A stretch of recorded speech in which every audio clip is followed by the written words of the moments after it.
दोस्तों नमस्कार। आज हम एक बहुत ही सुंदर कथा के साथ आप सभी का स्वागत करते हैं हमारे चैनल पर। दोस्तों अगर चैनल पर नए हैं तो चैनल को सब्सक्राइब कर लीजिए ताकि कोई भी कहानी या जानकारी आप तक शीघ्र ही पहुंच सके। आज की कहानी है आहोई माता की बहुत ही सुंदर कथा। बहुत समय पहले एक नगर में एक सेठ और सेठानी रहते थे। वे बड़े ही धर्मात्मा, दानी और सदाचारी थे। उनकी एक ही इच्छा थी कि उनके घर में संतान का सुख मिले, क्योंकि उनके विवाह को कई वर्ष बीत चुके थे पर संतान का सुख उन्होंने नहीं देखा था। हर दिन सेठानी भगवान से यही प्रार्थना करती, हे प्रभु, मेरे आंगन में भी संतान की किलकारियां गूंजे। भगवान की कृपा से कुछ समय बाद उन्हें एक सुंदर और तेजस्वी पुत्र रतन की प्राप्ति हुई। अब उनका घर आनंद से भर गया। वह बालक बड़ा ही प्यारा था। जैसे जैसे वह बड़ा होता गया, माता पिता का प्रेम भी उस पर बढ़ता गया। दिन भर सेठानी अपने पुत्र के साथ खेलती रहती। पड़ोस की महिलाएं भी उसके सौंदर्य और चंचलता की तारीफ किया करती।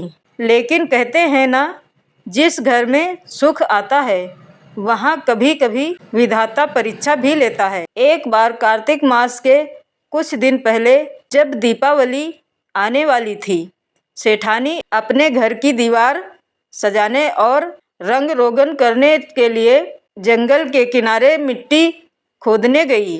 वह स्थान एक पुराने कुएं के पास था जहाँ अक्सर जंगली जीव आया करते थे।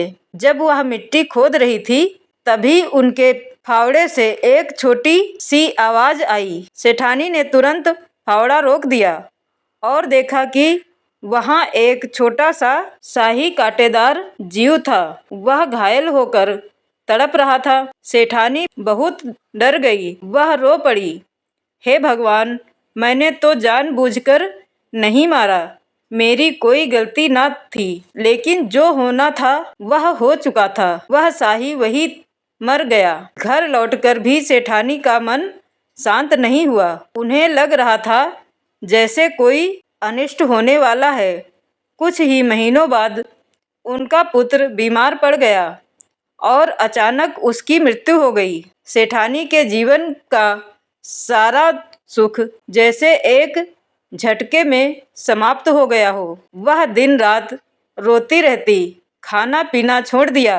लोग उन्हें समझाते पर वह यही कहती, मेरे पाप के कारण मेरा लाल मुझसे चला गया। मैंने एक जीव को मारा, उसी का फल मुझे मिला है। समय बीतता गया। धीरे धीरे सेठानी वृद्धा हो गईं।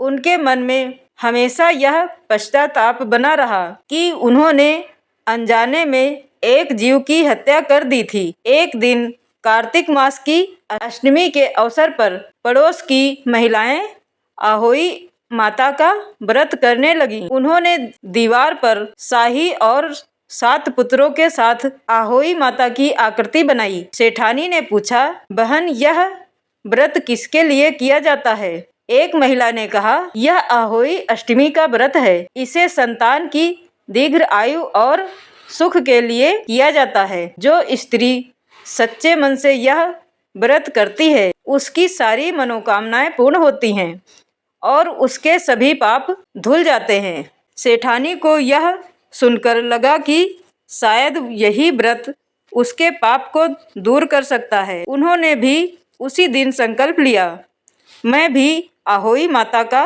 व्रत करूंगी, चाहे मुझे भोजन ना मिले, माता की आराधना पूरे मन से करूंगी। उन्होंने संतान के नाम से व्रत रखा, माता आहोई की प्रतिमा बनाई, दीप जलाए और पूरे दिन निर्जला उपवास रखा।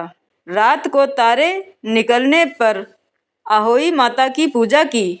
उन्होंने माता से प्रार्थना की, हे आहोई माता, यदि मुझसे कोई भूल हो गई हो तो मुझे क्षमा करें, मेरी गोद फिर से हरी हो जाए। माता आहोई उनके सामने प्रकट हुई और बोली, सेठानी, तूने अनजाने में शाही को मारा था, उसका पाप तुझ पर पड़ा और तेरी संतान छिन गई।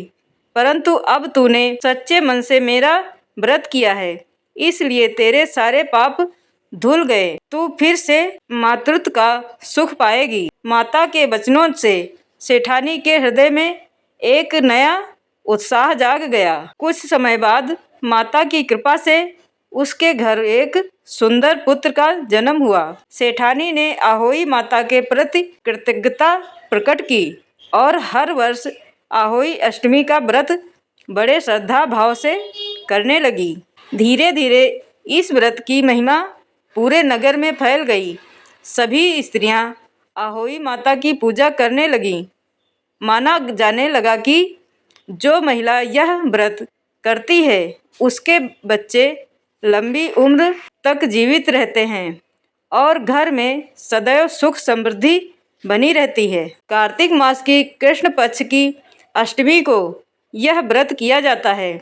इस व्रत की विधि कार्तिक मास की कृष्ण पक्ष की अष्टमी को यह व्रत किया जाता है। महिलाएं पूरे दिन निर्जला रहती हैं और शाम को तारे देखने के बाद ही व्रत खोलती हैं। दीवार पर आहोई माता की आकृति बनाई जाती है, साथ ही शाही सूही का चित्र भी बनता है। पूजा सामग्री रोली चावल, दूध, जल, दीपक, धूप, सुपारी, अनाज और चांदी की आहोई माता की मूर्ति रखी जाती है। पूजा के दौरान आहोई माता की कथा सुनना आवश्यक है। रात में जब स्थापित तारे दिखें तब माता आहोई को प्रणाम कर व्रत खोला जाता है। आहोई माता को 7 पुत्रों के साथ दर्शाया गया है। उनके पास शाही होती है जो उस जीव का प्रतीक है जिसकी वजह से कथा का आरंभ हुआ। यह माता संतानों की दीर्घ आयु देने वाली देवी मानी जाती हैं। जो स्त्री यह व्रत श्रद्धा और भक्ति से करती है उसे संतान सुख की प्राप्ति होती है। संतानों की आयु और स्वास्थ्य में वृद्धि होती है। परिवार में शांति और समृद्धि का वास होता है। अनजाने पापों का क्षय होता है। इस कथा से हमें यह शिक्षा मिलती है, अनजाने में भी किसी जीव को कष्ट नहीं देना चाहिए, क्योंकि जीव मात्र में भगवान का वास है। साथ ही यह भी समझना चाहिए कि सच्चे मन से की गई प्रार्थना, पश्चाताप और भक्ति से ईश्वर सब पाप क्षमा कर देते हैं। आहोई माता का यह व्रत इस बात का प्रतीक है कि भगवान सच्चे मन वाले भक्त को कभी निराश नहीं करते। जैसे आहोई माता ने सेठानी पर अपनी कृपा करी, उसकी संतान वापस लौटाई, वैसे ही हमारी सभी सुनने वाली बहनों को भी उनका आशीर्वाद मिले। इसी कामना के साथ हम मिलेंगे एक और कहानी के साथ। तब तक के लिए नमस्कार, धन्यवाद, जय माता दी।